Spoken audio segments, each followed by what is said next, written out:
I think that pediatric and youth work is really exciting. I really enjoyed the time I spent doing it because children and youth, they change much more quickly than adults do. So if you can offer them help that is useful to them, they can change like overnight. It's amazing. Like it's so dynamic. I also enjoyed the time I spent with adults. However, it can be many years before you start seeing small changes with adults because adults tend to get set in their ways and they tend to think of change as optional, right? Whereas young people are just in a state of change every minute of every day. So it comes naturally to them, you know? Yeah, we always say in neuroscience that, synaptic plasticity, the brain it's very plastic, so it's very malleable to change, especially at a young age. Mm-hmm. But that being said, there are definitely, pros and cons sort of, in the sense that for children, unfortunately, we don't have much control over their environment as if, like, for example, when they go back home, they're kind of controlled by their parents and like the environment, they don't have so much control of that.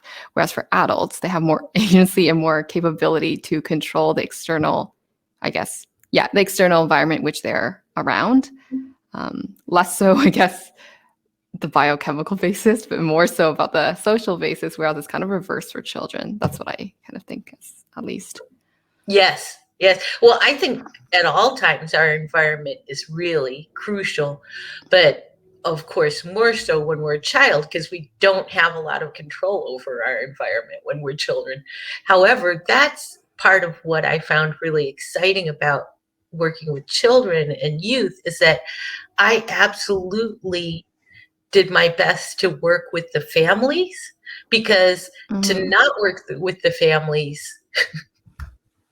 is just kind of dooming the work, because if you can't change the whole environment for the child, then whatever gains you might make are just going to be temporary, Yeah, I think that's also the power of like interpersonal therapy, just really considering the relationships that the child has towards their friends, their family members, things like that. It's definitely a really, really big part in a child's mental health. Yeah. And I found a lot of success in working with families and even found families. Like a long part of my career was devoted to working with homeless youth. And so they might be really catastrophically disconnected from their families, not all, but a lot of them. Where I was working primarily in San Francisco. And so for a lot of queer youth, their families will just hard reject them. They will push them out when they come out. And then a large majority of them end up in San Francisco on the streets. So I would work with them and they might not have any contact with their actual biological families, but they'll have recreated a sort of found family on the streets with other queer youth. And so I would work with not just the individual, but their whole street family, and found that was really successful just as much as working with their biological family.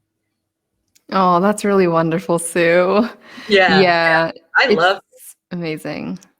Yeah, and it's so cool because now I have these clients who are in their 40s who find me on Facebook or Instagram or whatever. And it's really fun to hear where they are and see pictures of their babies and, know that I was a part of helping them get to where they are, Yeah, for sure. So a very rewarding career. So I'm glad you're excited to get into it. Yeah, I'm definitely super excited. I've gotten the opportunity after undergrad to continue doing grad studies. So that's what I'm doing now. Yay. And as a part of that, I got to learn more about neuropsychiatric disorders. And I even got the chance to go to the neuropsychiatric wards and see a bit of what it's like there. And I That's have to say, great. after all of that, I'm even more excited to hopefully one day work in this field. And I'm just looking forward to what's to come. That's so cool.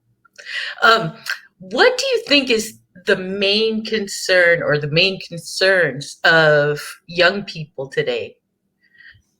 The main concerns of young people, I think, in terms of mental health, is Yeah. that um, I think there needs to be a place, whether it's online or in person, for a child not only just to be listened to, but to be heard.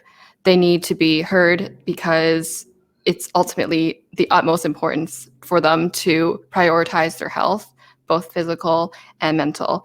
And unfortunately, because I think there's a large stigma over mental health, some children just kind of bottle it in or just resort to information online that's not necessarily accurate, or that just start self-diagnosing, and then it becomes sort of this positively reinforcing cycle of like catastrophizing and then get feeling worse and then like once again catastrophizing, right? So it's going down this downward spiral.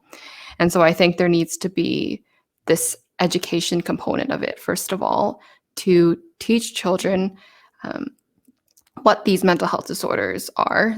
They're not something's wrong with you. There's literally something wrong. Unfortunately, with the biochemical processes of the brain, there's, of course, environmental circumstances as well.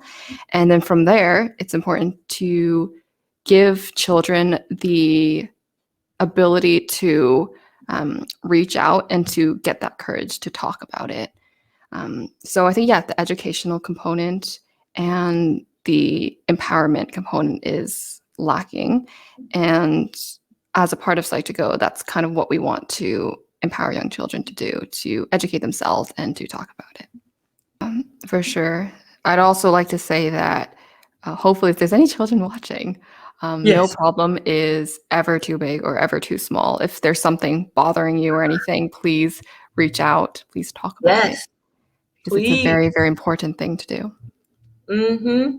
Our civil rights movements aren't going to be complete until the children's rights become an issue in this world. I feel like, of course, we have a long way to go on all the other civil rights movements. However, I feel like the children's rights are still mostly ignored.